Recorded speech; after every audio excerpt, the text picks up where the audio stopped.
కేంద్రంలో బీజేపీ ఉంది. కేంద్రం అంటే ఇప్పుడు మొత్తం పెద్దన్న లెక్క. మరి రాష్ట్రంలో ఏ పార్టీ ఉంది అన్నది కాకుండా రాష్ట్రంలో కూడా రాష్ట్రాల వైస్ కూడా ఎందుకు బీజేపీ సపోర్ట్ చేయొచ్చు కదా దేర్ ఆర్ మరి? Two things. రాజ్యాంగబద్ధంగా ఇవ్వటం వేరు, హ్మ్. అడిషనల్గా ఇవ్వటం వేరు. హ్మ్.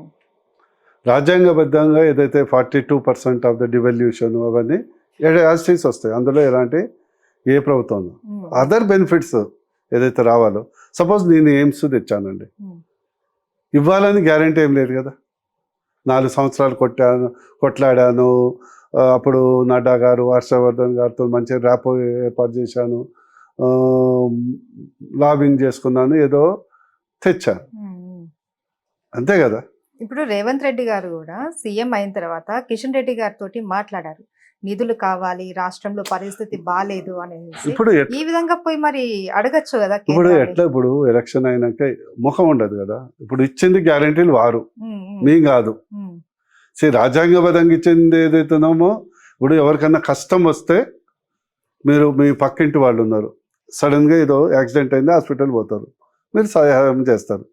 లేదు నేను మంచిగా బెంచ్ కార్ కొనుక్కోవాలి, నా కప్పి అంటే మీకు ఇస్తారా? హ్మ్. తినడానికి మెతుకులు లేవు కానీ మీసాలకు సంపంగి నూనె అంటే. ఓకే సార్, నెక్స్ట్ ఇంకా పార్లమెంట్ ఎలక్షన్స్ ఎంతో దూరం లేదు. అవును. సో ఎలా నడుస్తున్నాయి మీ ప్రయత్నాలు అవి? అంటే బేసికలీ హన్మకొండ నుంచేనే పోటీ చేస్తారా? భువనగిరి నుంచేనే పోటీ అంతే, చేస్తారా? భువనగిరే కదండి. గతంలో ఎంపీగా ఉన్నాను, 5 years అక్కడే తిరిగాను. ఉమ్. ఓవరాల్గా పాజిటివ్ ఎన్వైర్న్మెంట్ క్రియేట్ చేసుకున్నాను. ఉమ్. నేను ఎప్పుడు ఓడిపోయినాక కూడా ఎప్పుడు ఇంట్లో కూర్చోలే, మీరు చూస్తున్నారు కదా. Always probably more active than the present MP. That's my way of looking at the life. ఏది చేసినా 100% చేయాలని. ఖచ్చితంగా ఈసారి గెలుస్తామని నమ్మకం ఉంది. ఎంపీగా గెలిస్తే మీరు ఏం చేయాలనుకుంటున్నారు? ఎంపీగా గెలిస్తే నాది ఒకటే ఆకాంక్ష అండి, క్లారిటీతో ఉన్నా. బీజేపీ ప్రభుత్వం ఉంది, నాకు వెంకయ్య నాయుడు ఆదర్శం.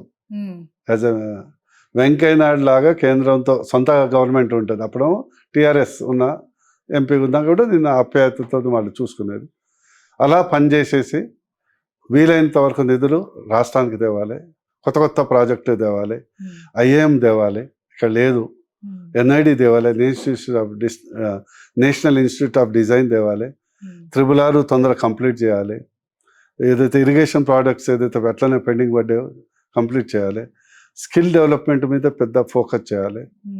నాకు డిఫెన్స్ క్లస్టర్, ఎందుకంటే Hyderabad is very good environment for defence cluster, చాలామంది తెలియదు. అప్పుడు కేసీఆర్ చెప్పిన వినలే నా మాట. ఒక డిఫెన్స్ ఎట్లయితే ఫార్మా ఇండస్ట్రీ, ఐటీ లాగా డిఫెన్స్ హబ్ చేయాలి. ఇక ఏమన్నా మా అదృష్టం బాగుండి మా వాళ్ళు ఇండి మా తెలంగాణ ప్రజలు అందరినీ గెలిపించి 17 గెలిపిస్తే మేబీ సెకండ్ క్యాపిటల్ తేవాలి. ఇట్లా ఎన్నో డ్రీమ్స్ ఉన్నాయి. సెకండ్ క్యాపిటల్ అంటున్నారు, దేన్ని చేస్తారు సెకండ్ క్యాపిటల్ ఒకవేళ ఆఫ్ ఇండియా అనుకున్నట్టు వరకు ఉంటే? డ్రీమ్ ఇండియాకు సెకండ్ క్యాపిటల్ అవసరం కదా. ఓకే, ఇండియాకు సెకండ్ క్యాపిటల్. ఓకే, తెలంగాణ కొత్త ఎయిర్పోర్ట్ తేవాలి, ఒక్కటే ఉంది ఇప్పుడు. వరంగల్ కావాలి, ఆదిలాబాద్ కావాలి, మహబూబ్నగర్లో కావాలి. ఇట్లా ఎజెండా చాలా ఉంది. తర్వాత ప్రజల చేతులు ఉంది, పైన వాడి చేతిలో ఉంది.